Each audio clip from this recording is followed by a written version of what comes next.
नमस्कार। NDTV India का digital platform देख रहे हैं आप। मैं हूं आपके साथ रंजीत। और बार बार आपने सुना होगा कि एमपी गजब है। और ऐसा नहीं कि एमपी गजब है सिर्फ बयानों में है। एमपी गजब इसलिए भी है कि एमपी बार बार उदाहरण भी देता है कि एमपी गजब है। और इस बार नया उदाहरण आया है। नया उदाहरण मध्य प्रदेश के शहडोल से आया है, जहां 1 घंटे की मीटिंग में अधिकारी 19,000 रुपए का काजू किशमिश बिस्किट खा गए। अब इसमें देखिए, किशमिश 3 किलो है, बादाम 5 किलो है, नमकीन 30 किलो है, शक्कर 5 किलो है, दूध 6 किलो है, और भी बहुत सारी चीजें हैं। क्या क्या है, इसके लिए हम सीधे भोपाल का रुख कर रहे हैं। हमारे वरिष्ठ सहयोगी अनुराग द्वारी जुड़ गए हैं। अनुराग, आपने इसके पहले वीडियो में विस्तार से बताया था कि क्या हुआ, और आपने बड़े ही रोचक तरीके से बताया था लोगों को कि क्या हुआ। मैं आपसे ये जानना चाहता हूं कि ये अवसर सिर्फ इसी विभाग को मिला कि या बाकी विभागों को भी वक्त वक्त पर मिलता रहता है? देखिए बहुत हैरत है क्योंकि एक गांव है आप समझिए और वो जल गंगा संवर्धन का कार्यक्रम था और इस कार्यक्रम में जब इसके बाद एक लिस्ट वायरल हुई एक बिल वायरल हुआ तो जिसमें आप समझिए कि लगभग 19 से 20 अधिकारी गए थे और एक सवा घंटे का कार्यक्रम था और हम्म। इस 1 घंटे के कार्यक्रम में उन्होंने लगभग 13 किलो मेवे जिसमें काजू भी है, किशमिश भी है, बादाम भी है, वो निपटा दिया।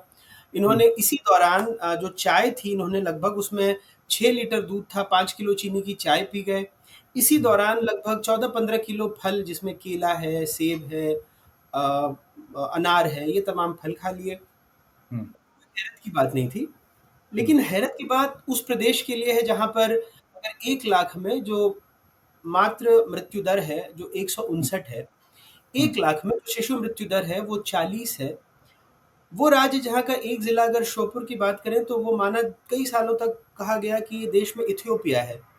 हम्म। इतना कुपोषण है वहाँ पर, आज भी जो कुपोषण की दर है वो बहुत खराब है।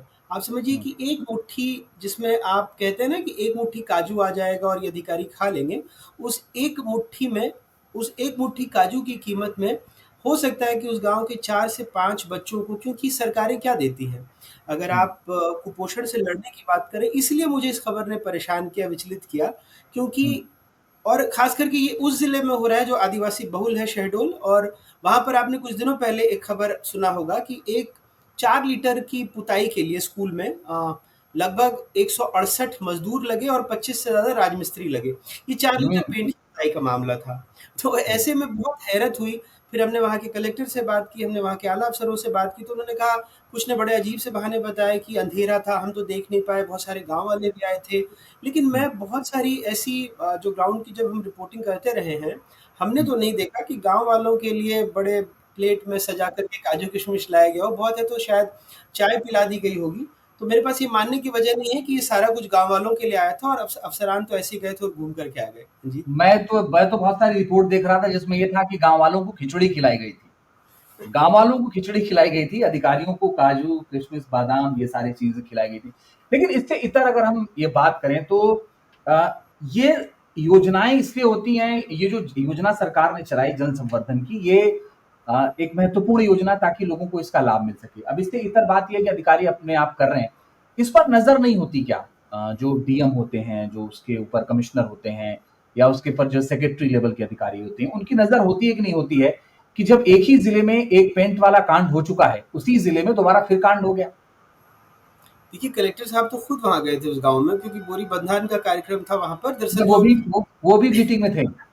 जी, जो जल गंगा संवर्धन का कार्यक्रम होता है, इस कार्यक्रम हाँ। में ये बताया जाता है कि कैसे पेड़ लगाएँ, मिट्टी का कटाव कैसे रोकें, कैसे हम जो छोटे-छोटे चेक डैम्स बनाएँ या जल की बूँदों का जो वर्षा की बूँदें उसका संरक्षण कैसे करें जिससे भूजल स्तर का बढ़ सके, तो इस तरह तमाम चीज़ें होती हैं। हम ये हम्म। मान सकते थे, ऐसा नहीं है कि ब कई बार जब गाँव में कोई अतिथि आते हैं, तो गाँव वालों का एक भाव हो सकता है, पंचायत का एक भाव हो सकता है कि आप अतिथियों का स्वागत करें, ये हमारे देश की परंपरा भी रही है। लेकिन अतिथियों के स्वागत में हम ये जानते हैं कि हमारे देश में दूध की नदियाँ बहती थी, कभी सुना था, लेकिन चाय हम्म। की नदियाँ बहती हो या खीर की नदियाँ बहती हो, ऐसा मैंने भी नहीं सुना है।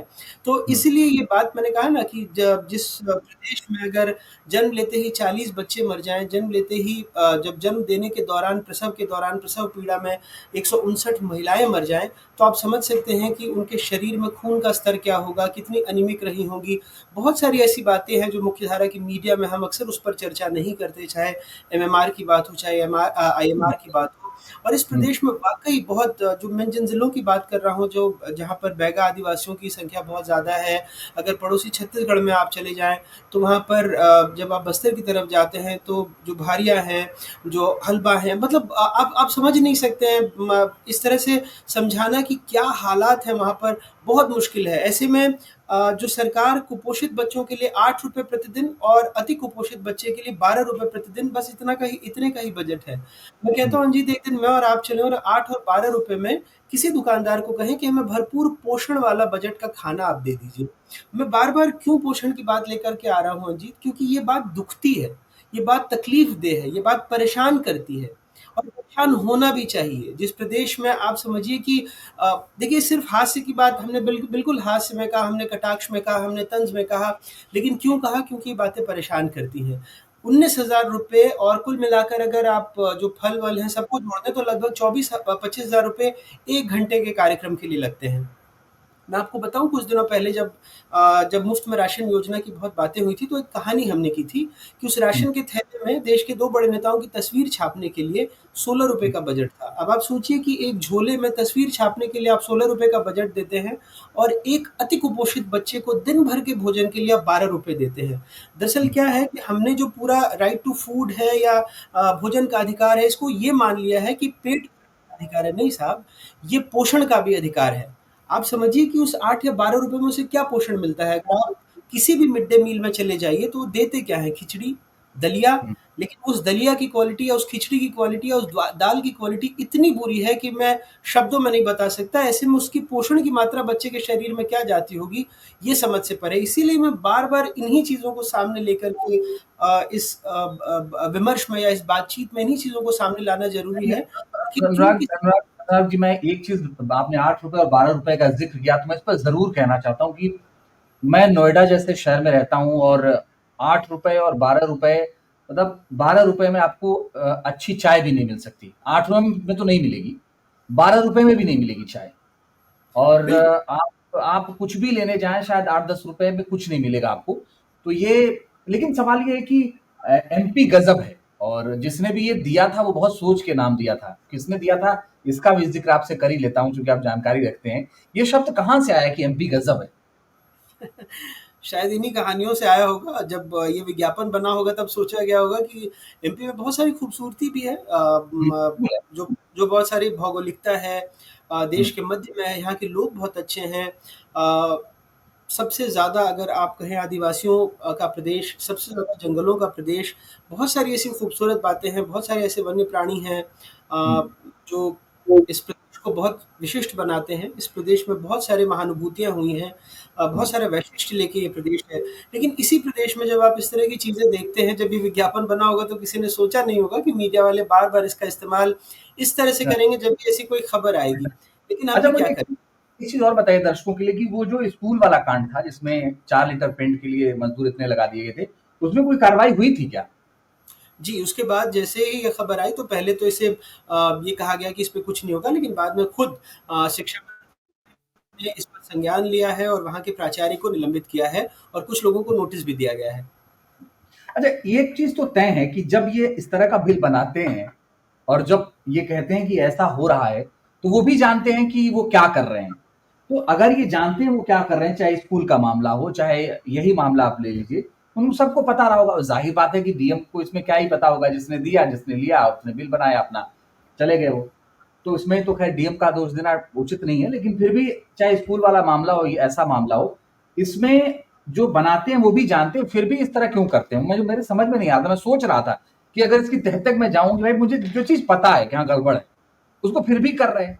ये कोई लॉजिक है कि 4 लीटर पेंट के लिए इतने मज़दूर लगा देना? ये लॉजिक है कि 1 घंटे की बैठक में 5-5 किलो मेवे खा जाना? देखिए, ये लॉजिक बिल्कुल है, जब तक अगर हमारे हाथ में वो पर्ची नहीं आई होती या हुँ, हमारे हाथ में वो बिल नहीं आए होते, तो बिल्कुल सब कुछ ठीक चल रहा होता, सब हम्म, चंगा-सी वाली भावना के साथ चल गया होता।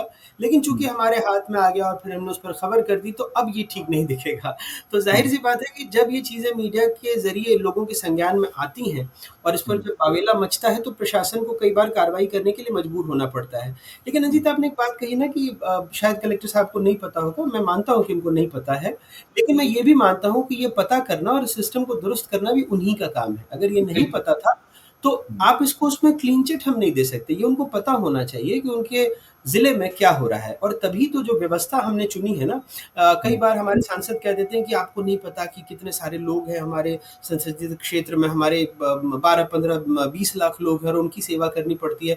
साहब, हमने तो अर्ज़ी नहीं दी थी कि आप चुनाव लड़िए और आप हमारे सांसद बन जाइए। हमने अर्ज़ी नहीं दी थी कि आप चुनाव लड़िए, हमारे विधायक बन जाइए।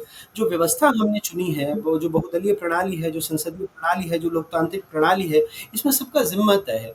अगर मैं हम्म, ये कहूँ कि मुझे नहीं पता मेरे प्रदेश में क्या हो रहा है, तो बतौर पत्रकार ये मेरा फेलियर है ना? तो इसी बिल्कुल। तरह जो सारी व्यवस्थाओं में जो पुलिस वाला है, जो हमारा दारोगा है, जो हमारे सांसद हैं, विधायक हैं, डॉक्टर हैं, ठेकेदार हैं, जो हमारे म्युनिसिपैलिटी है, सबके लोगों का काम तय है और इस काम को उस आधार पर ही गुण-दोष और इसी आधार पर उनका मूल्यांकन होता है।